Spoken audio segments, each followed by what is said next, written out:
stuff. All right. So we're back, part 3, and We skipped part 2. no, that was part 2. All right, we're back for part 3. Hey guys. So part 3 here on the cruise. We're still doing it, and now we're discussing the contractors. Wrong. That's day 4. We've been drinking. We're discussing getting properties under contract. So, how do you even break into this business, Josh? How did you get into your first deal? My first deal was driving for dollars, which is low cost, high time. So if you have time, and I've been doing this full time for 3.5 years, literally, you drive around a neighborhood, start in your own neighborhood. You are looking for houses that look like there's a problem. They have tall grass. A see-through house. What's a see-through house? You look in the window, you can see through the house. There's no furniture. There's no window coverings. Yeah.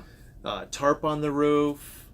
Old cars. Shit in the yard. Yeah. I mean, you once you look at houses, you'll see the ones that aren't maintained. I wrote down the address. I did some research online to find out who the owner is, where they live. What's the technical term for that? So when you're trying to find the owner and you can't find them, what's the technical term for that? Skip tracing. So if you guys don't know some skip tracing, Deal Machine, right? Is it Deal Machine? Deal Machine, and oh man, That's the good. Where that's one. that's one good one. You have TLO. well, you can't beat that's pricey. That's expensive. Yeah. We're talking about starters here. Starters. And then we have Genie. Well, Skip Genie. even just Google. Well, you can just all right. Google So I'm just somebody. talking about the skip tracing. All right. So if you really just want to be hands off, hire a company. Always delegate. But if you have more time than you have money, then yes, Google, become a stalker. All right, so you can get onto a bunch of these been verified, different websites, and you can find these people, and it'll give you a generally good idea who these are. There's numbers that'll come up, and you just keep calling them. And if they're wrong numbers, you just keep out. Do you even know who I'm talking about? Great. No, you don't. Okay, oh, bye. Don't fucking call me again, you motherfucker. And you just hang up on them because look, this is again a business, and you're going to be calling people, and they're not going to like you calling them. So get over it. Call the next person. The best way to find someone is to hire a skip tracing company. It's not that expensive. I highly recommend Deal Machine. Not sponsored. Sponsor me. So the second portion is once you find the deal. So you're driving around, you found a house, you contacted the owner. What do you do next? What did you contact? Oh, did you get a hold of the owner? We've got a hold of the owner. We found him. We contacted him. Whether it be through, you couldn't reach them through phone, but you found their actual address and you sent them a letter. And then they call you. Why did you call me? And that is my property on the picture. By the way, Deal Machine, you take a picture of the house and you can, from the thing, it's $1, it's a couple bucks. It sends the postcard to their address once it finds them. And it's the picture of their house. So they know I'm in front of your house. So once they call you, they say, hey, that's my house. What do you want?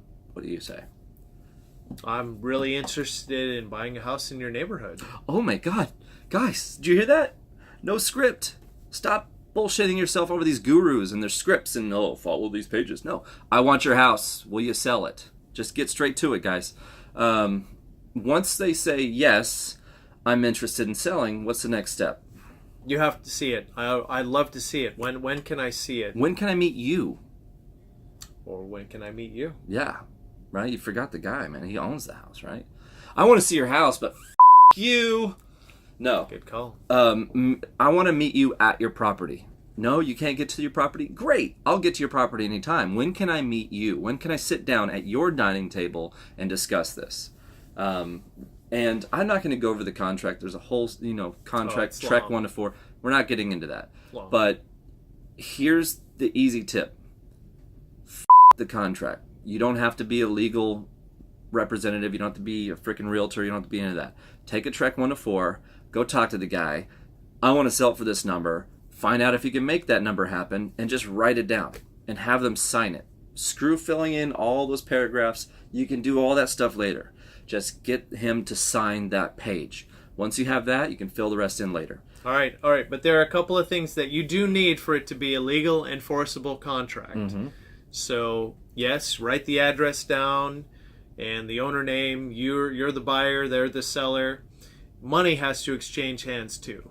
So you got to have some money. Well, at title, doesn't have to go to his hands, but in the agreement, it has to be some money. Right. So you're gonna write that down. But like I said, as long as you get him to sign and he's on board with selling, and you write down the cash price number, the sales price number that he wants, he's happy with, you send it off to title, they can fix everything else. Send it off to your mentor, they can fix everything else. And if you have to change anything and get him to initial anything else, yeah, he's happy to. He's happy to sell his house. So stop freaking out, stop worrying about, am I doing this wrong? Just get him to sign, we'll figure it out later.